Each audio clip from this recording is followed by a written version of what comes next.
Hi guys, I'm Imran from imran.com.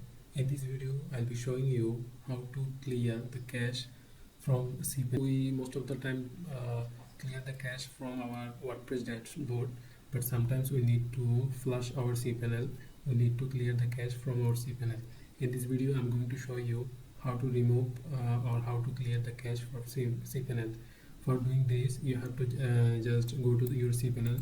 For going to cPanel, you have to write at the end of your domain name. You have to write you have to give a slash, then cPanel, write cPanel and hit enter button, and it will redirect to your cPanel login page. Then you have to give your username and password. After giving you, so after logging your cPanel, you will see these types of interface. Then you can see there is a search bar on the right side of the top. Okay, then you have to just search here